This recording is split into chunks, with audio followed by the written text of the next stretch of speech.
Hey guys, welcome to part 5 of exploring my Minecraft survival world from 2013, and in this episode I wanted to cover Fort Noob. Now, Fort Noob is this giant cobblestone castle fort thing that you see here in front of you. So, I just wanted to go over the history of this place. It's kind of small, so today's episode is going to be a bit shorter. So basically, this is the spawn point of the world. This is where everyone would spawn in and start off, and so I built Fort Noob here about a year and a half after this world was created because I realized after playing for months and months and months that newer players that really didn't know where they are, didn't know what they were doing, would often join into the world in the middle of the night when monsters were everywhere trying to kill them, and then they would just get killed over and over and over again, so they would get frustrated and they'd end up quitting the world because they saw no signs of civilization.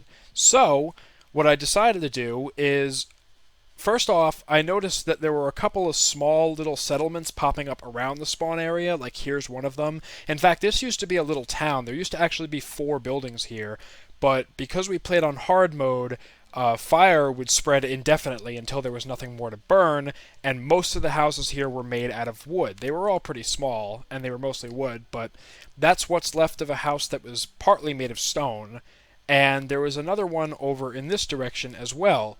So yeah, basically they were 2 little towns and settlements made of dirt, wood, and cobblestone for the most part. You can see here, this one mostly burnt down. And I noticed that. I noticed that people were trying to make shelter and nobody really knew the right way to get to Diamond City, or they didn't even know if there was a Diamond City, because even with my render distance up to 32 chunks right now, you can't actually see anything resembling a city or civilization or anything at all, really, except for that thing in the middle, which will be something for a later episode. So I basically built Fort Noob, the idea being that people could seek shelter in it, they'd be safe from mobs at nighttime, and they could even get themselves started on basic supplies. It was also meant as a bit of an outpost. Sometimes we would get someone that was a threat or a problem for the world, so we had like this holding cell here. It was just a one-way cell. We'd put them in there and then take away their ability to build and mine, so they'd be trapped in there, and we could kind of just keep them there as a prisoner if we needed to for a while until we decided what to do with them. Now, this other building here was just kind of... At one point there were signs explaining the rules of the faction in the world, and then at another point we put them inside of written books and just put them in here. But other than that, there used to be a couple paintings in here too, I think, but someone looted those. Some of the glass is smashed. You can see this place has been vandalized a bit. But we got a furnace and a crafting table, just basic crafting stations. Now the back behind here used to be lined with wheat and carrots and potatoes, but that's just gone. Now all we have is these melon stalks. We have a little storage shed here that's a bit newer. It's just basically pieces in case something happened to the building. If we needed anything repaired, we could use it, like if a creeper blew up next to it. Now, this tiny building here is a bunkhouse. Again, there were a lot more beds here years ago, but someone must have vandalized and stolen the beds. But the idea was basically they could set their spawn point, which was... The normal spawn point would be right over in this pool, which I'll explain in a minute, but they could set their spawn point to an actual internal location inside somewhere. This way they wouldn't be getting killed by mobs at nighttime. Also, you just had a little place to walk up here.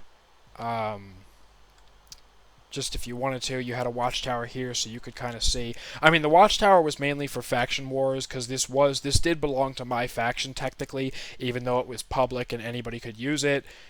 We just had this guard tower here. This way, if anyone was going to try to attack it, we could kind of see them. Or if someone was running from the jail cell, if they somehow broke out, we could kind of see which direction they were heading off in. That did get used a couple of times. But really, that's it for Fort Noob. It was just a nice little base for people that were new that needed to wait for the night to pass by. Also, this pool here is here because at one point when I switched this world over to Bedrock, there was a glitch where instead of spawning people in on the ground, it would spawn them like up here, and then they'd fall to their deaths and just die over and over again. So I fixed that by placing a whole bunch of cobblestone and water here to prevent that from happening. But yeah, so that is Fort Noob, and it's kind of been here since the dawn of time.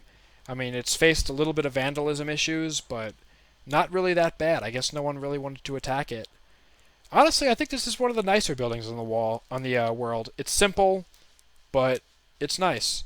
So, in the next episode, I'm going to be talking about the Snow City and the End City. I'm going to make that into one episode because both of those are smaller places. So that being said, if you enjoyed the video, leave a like.